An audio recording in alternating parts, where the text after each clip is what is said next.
Bonjour, bienvenue sur le stand de AMR à l'occasion du Salon Bois Énergie de Nancy. AMR est un fabricant de fendeuses alsaciens et français. Nous sommes basés à Elsenheim, c'est le premier village du Bas-Rhin en venant de Colmar. Notre production est d'à peu près 4500 machines à l'année, avec une très grosse partie à l'export. Notre spécialité, c'est vraiment la fendeuse. Et à l'occasion de ce salon, on vient présenter une nouvelle fendeuse qui répond déjà aux futures normes qui vont paraître incessamment sous peu. Les nouvelles normes concernent principalement la sécurité de l'opérateur et aussi l'ergonomie de travail, c'est-à-dire au niveau du relevage de la bûche, au niveau de la sécurité lors de la fente et au niveau du maintien des différents éléments.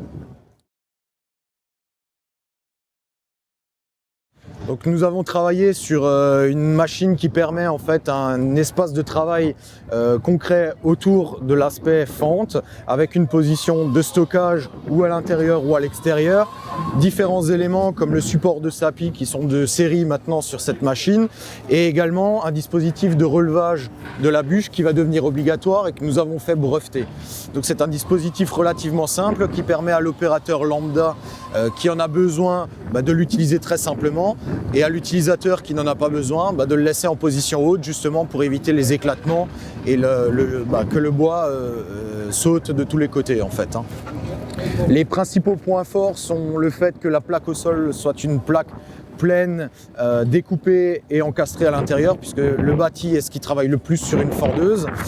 Au niveau du maintien de la bûche, on a travaillé avec une nouvelle poignée griffe avec 9 positions réglables qui permet vraiment à l'opérateur de s'adapter en fonction du bois qu'il va travailler. 2 vitesses de descente, une normale où on a la pleine puissance et une rapide où on a un petit peu moins mais où le vérin descend plus rapidement. Et également pour respecter les futures normes, le fait que lorsqu'on lâche les poignées, le vérin s'arrête et il n'y a plus de mouvement intempestif. Donc c'est simplement une commande à donner pour faire remonter le vérin. Comme d'habitude sur notre gamme, on peut mettre le vérin en position stockage, c'est-à-dire pour gagner en place, en hauteur de stockage lors du remisage de la machine. Et comme d'habitude chez nous, c'est une machine qu'on peut faire évoluer, c'est-à-dire qu'on a la version standard et on peut par la suite y adjoindre un treuil mécanique ou un treuil radiocommandé, et également transformer le lève-bûche qui est mécanique de série en hydraulique piloté avec un distributeur. Sur toutes les nouvelles gammes de fendeuses, on passe de 16 à 17 tonnes, puis ensuite 22, 27 tonnes. Donc ici, on retrouve le support de SAPI qui permet à l'opérateur de le stocker pour travailler en toute ergonomie et simplement de le remiser pour le garder à portée de main.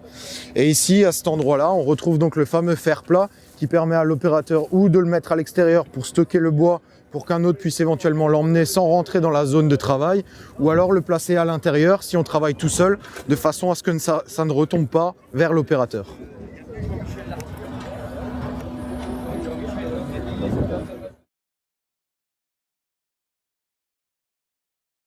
Donc les nouvelles fendeuses sont toutes équipées de pompes en corps fonte qui ont un double avantage.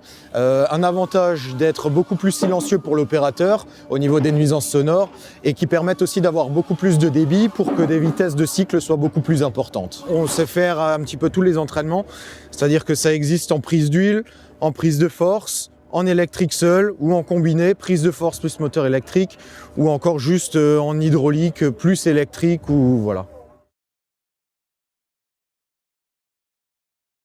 Donc comme je le disais, l'avantage de ce système qu'on a fait breveter, c'est que pour l'utilisateur, le système de relevage de la bûche étant obligatoire, on a créé un système qui permet à l'utilisateur s'il veut l'utiliser, simplement pouvoir le déverrouiller du bout des doigts et le faire descendre pour pouvoir abaisser le bras de lève-bûche, rouler ensuite la bûche sur le lève-bûche, puis remonter simplement en tirant sur le couteau. Et en phase de fente, si l'utilisateur ne veut pas l'utiliser, il suffit de ne pas toucher à la manette pour travailler normalement et que le bras lève-bûche reste en position haute, pour la sécurité de l'opérateur et des gens qui peuvent se trouver aux alentours pour éviter l'éclatement du bois.